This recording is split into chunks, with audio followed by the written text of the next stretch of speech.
तो अपनी थोड़ी थोड़ी सुख सुविधाएं छोड़कर अगर कुछ समय हम निकाल लें इस देश के लिए, तो ये मुश्किल काम नहीं है, आसानी से हो जाएगा। इतना आसान काम है कि आप दुनिया जहान की बात छोड़ दो, महाराष्ट्र में 2 शहर, एक बंबई और एक नागपुर, इन्हीं को जागरूक कर दो तो बड़े से बड़ा मुख्यमंत्री डूब जाएगा। ये 2 ही शहर को अगर आप जागरूक कर दो तो पूरे महाराष्ट्र में आप जागरूकता ला सकते हैं, नहीं ला सकते छोड़ दो। खाली नागपुर और मुंबई, ये 2 शहर में जागरूकता आ गई तो डूब जाएगी ये सरकार। और जागरूकता कैसे आएगी? जिन समाजों को सबसे ज्यादा नुकसान होने वाला है उनको ये समझाओ आप। मैंने आपसे कहा ना, सबसे पहले मार पड़ेगी जैन समाज वालों पर, क्योंकि उनके साधु संत भिक्षा मांगकर ही खा सकते हैं, ये उनका धर्म का नियम है। हमारे बाकी जो हिंदू समाज के साधु संत हैं वो तो दूसरे तरीके से भी रास्ता निकाल लेते हैं। सबने अपने मठ बना रखे हैं, मठों के पास संपत्ति है और हर मठ के पास अपनी जमीन है, तो आवक भी हो सकती है। लेकिन जैन समाज का एक भी संत संपत्ति नहीं रख सकता, कपड़े भी नहीं रख सकता। उन पर सबसे पहले मार पड़ेगी। और मैंने आपसे कहा कि ये जैन समाज इतना ताकतवर है कि महाराष्ट्र में 50% से ज्यादा टैक्स यही देता है। तो जो सरकार को धन दे रहा है वो सरकार को नचा लेगा अगर आप उस तक ये बात पहुंचाओ तो। ये मुंबई में 1 करोड़ 22-25 लाख की आबादी है, उसमें लगभग 35 से 40 लाख जैन रहते हैं। इस नागपुर में भी यही हाल है। और फिर दूसरे साधु संतों को, दूसरे समाजों को समझाना शुरू कर दो तो धीरे धीरे सब समाज, साधु संत एक साथ इकट्ठे हो जाएं तो मुख्यमंत्री की क्या ताकत है, क्या औकात है। उसको भी साधुओं के पास आना ही पड़ता है आशीर्वाद लेने के लिए। किसी ने भी उसको बोल दिया तथास्तु, भस्मासुर हो जा, खत्म हो जाएगा, कुछ ताकत नहीं है। क्योंकि मैंने देखा है कि जब ये पद से उतर जाते हैं ना मंत्री और मुख्यमंत्री, तो उनके ऑफिस का नौकर भी सलाम नहीं करता उनको, इतनी बुरी हालत होती है। इसका माने उनकी नैतिक ताकत कुछ भी नहीं है, कुर्सी की ताकत है। कुर्सी तो कभी है कभी नहीं, पानी के बुलबुले जैसे हैं सभी नेता। समाज की ताकत बड़ी है, तो ये समाज की ताकत बड़ी हो जाए, है संगठित हो जाए किसी एक विषय पर, तो कोई मुख्यमंत्री, कोई प्रधानमंत्री हिला नहीं सकता इस देश को। हमारे समाज में बहुत ताकत है। ये ताकत का अंदाजा आप ऐसे लगाओ, 1000 साल इस समाज पर विदेशी हमले हुए हैं, फिर भी ये जीवित है। सोचो जरा इस बार, कितनी ताकत है।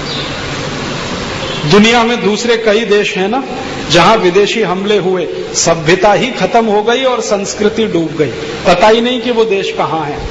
एक देश हुआ करता था यूनान, आज नक्शे में ढूंढो तो दिखाई नहीं देता यूनान कहां है। नक्शे में ढूंढो तो विश्व के मानचित्र में यूनान कहीं नहीं है। इतनी बड़ी सभ्यता का देश, लेकिन थोड़े से विदेशी हमले हुए तो देश डूब गया, सभ्यता डूब गई। इसलिए वो कहते हैं ना, क्या बात है कि हस्ती मिटती नहीं हमारी, सदियों रहा है दुश्मन दौरे जवां हमारा। सारी दुनिया दुश्मन थी तो भी हमारी हस्ती जीवित है, भारत जीवित है, भारत के लोग जीवित हैं। इस देश में करोड़ों करोड़ों की आबादी है भारत वालों की, साधु संत जीवित हैं, मंदिर मठ जीवित हैं। सारे प्रयास हुए विदेशियों के द्वारा, फिर भी है। इसका माने लोगों में बहुत ताकत है, आंतरिक और मानसिक। हाँ, ये जरूर है कि उस ताकत को अगर हम संगठित कर दें किसी एक विषय पर तो बहुत बड़ा परिणाम निकलता है। अब ये संगठन करने के लिए आप निकलें, मोहन महाराज जी जैसे संत निकलें, और मैं मानता हूं कि कम से कम वारकरी समाज के हजारों हजारों कीर्तनकार हैं, प्रवचनकार हैं इस महाराष्ट्र में, वो निकल पड़े तो ज्यादा नहीं 3-4 महीने में ये सब कानून उलट जाएगा और सरकार इसको पीछे ले लेगी और क्षमा भी मांगेगी समाज से। एक निकलने की देर है। तो आप कुछ ऐसी व्यवस्था करिए कि लोग निकलें अपने अपने घर से इस बात के लिए। तो क्या कर सकते हैं? पत्रक छपा सकते हैं, पैम्पलेट बना सकते हैं, ऑडियो वीडियो कैसेट बना सकते हैं, इस विषय पर लोगों को सुना सकते हैं, पत्रक बांट सकते हैं। फिर उनकी छोटी छोटी ऐसी सभाएं कर सकते हैं। आज मान लो ये एक सभा हुई, ऐसी फिर दूसरी हो, फिर तीसरी हो, एक बार जैन समाज में हो, एक बार जो जैन नहीं है उनके बीच में हो, एक बार अलग अलग मान्यताओं वालों के। तो ये होता चला जाएगा, संगठन बढ़ता जाएगा और थोड़े दिन में परिणाम भी आ जाएंगे। मुश्किल ये नहीं है, बस हमारी सक्रियता की जरूरत है। भारत में कई बार ऐसा महसूस होता है कि दुष्ट तो सब सक्रिय हैं और सज्जन सब निष्क्रिय हैं, अपने अपने घर में बैठे हैं, अपनी बीवी, अपने बच्चे, अपना परिवार, अपना बिजनेस, अपना धंधा, इसके आगे सोचते ही नहीं। और उन मूर्खों को ये पता नहीं है कि अपनी बीवी बच्चे भी तब नहीं बचेंगे जब देश नहीं बचेगा। आपके घर की सुख सुविधाएं तभी तक हैं जब तक ये देश है और इस देश को धारण करने वाला कोई धर्म है। अगर ये धर्म पर चोट हुई, देश पर चोट हुई, तो आपके घर कुछ नहीं बचने वाला। क्या करेंगे आप उसका? तो हम अपनी थोड़ी निष्क्रियता कम करें, थोड़ी सी सक्रियता बढ़ाएं। तो सज्जनों की सक्रियता अगर बढ़ती है, परिणाम बहुत तेज निकलते हैं। तो हम अलग अलग संप्रदायों के पास जा सकते हैं। नागपुर में बहुत सारे संप्रदाय हैं, बहुत सारे मठ हैं, बहुत सारे साधु संत हैं। उनके पास जा जाके ये छोटी छोटी बातें कहना, फिर बड़ा सम्मेलन, फिर उससे बड़ा सम्मेलन, फिर एक दिन हम सब मिलके चलें विलासराव देशमुख के पास और उनको एक ही वाक्य में पूछें कि आपको भूतपूर्व होने का है या अभूतपूर्व? सीधे से पूछिए। अगर भूतपूर्व होना चाहते हैं तो अच्छे से है, ये कानून बना दीजिए, फिर हम आपको बता देंगे भूतपूर्व कैसे होते हैं आप। और अगर अभूतपूर्व होना चाहते हैं तो मत बनाइए। और हर एक मुख्यमंत्री और प्रधानमंत्री भूतपूर्व होने से ही डरता है। उसको मालूम है कि एक दिन ये कुर्सी जाएगी, फिर भी डरता है कि ये ना जाए, ना जाए, ना जाए। तो उनकी दुखती रग है, उसी पे दबा दीजिए। उनको बता दीजिए कि इस देश में हिंदू समाज और भारतीयता को मानने वाले कितने करोड़ हैं। वोट तो तुम्हें उनका भी चाहिए, कैसे लोगे? अगर हिंदुओं के मंदिर को सरकार छीन लेगी तो ये हिंदू समाज तुमको वोट देगा, नोट देगा? खाली मुसलमानों के वोट से क्या कर लोगे? मुश्किल से उनके 10-12 करोड़ वोट हैं पूरे देश में। क्या करेंगे 10-12 करोड़ वोट? हिंदुओं के 60-70 करोड़ वोट हैं। ईसाइयों के तो 50 लाख से भी ज्यादा वोट नहीं है। तो ये बात समझाने की जरूरत है और कड़क भाषा में समझाने की जरूरत है। मेरा तो आज सुझाव है, महाराज जी ने बताया आर पाटिल यहां आया है नागपुर में, आज ही घेर लो चल के उसे। आज से शुभस्य शीघ्रम।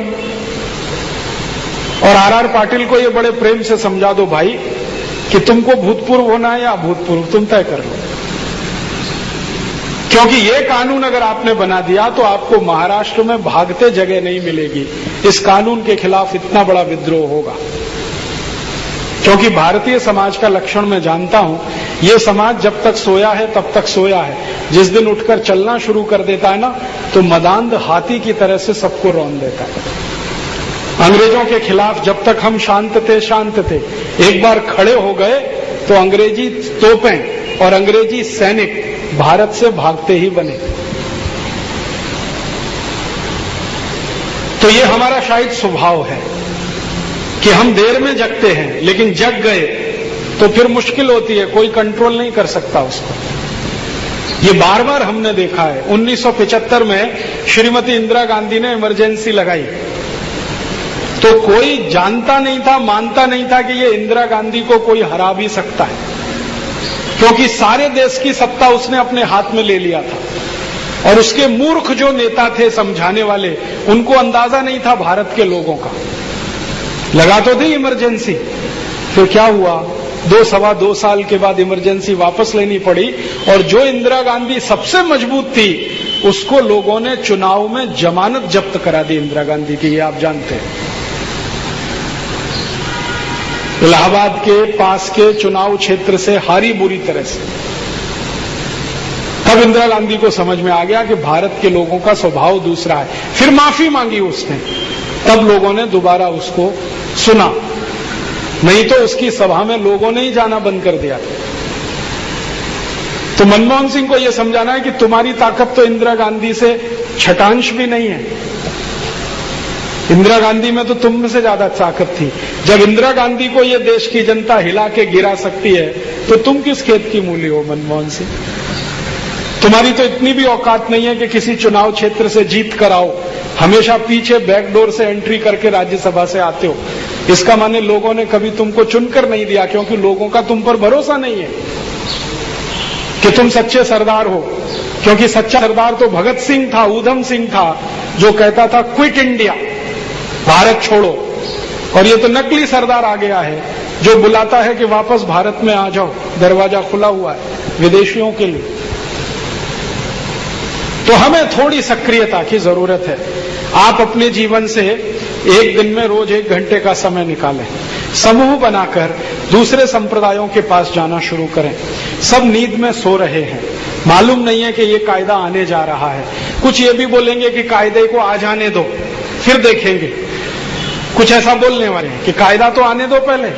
क्योंकि भारत के लोगों की स्वभाव ऐसी है कि जब तक पानी यहां तक नहीं आएगा तब तक वो कहेंगे हाँ हाँ ठीक है, हाँ हाँ ठीक है। तो कुछ बोलेंगे कायदे को आने दो, उनको रिजर्व में रखो। और जो आपके जैसे हैं कि कायदा आने से पहले ही ध्वस्त कर दो, उनको सक्रिय कर दो। तो ये जीत हम कर पाएंगे।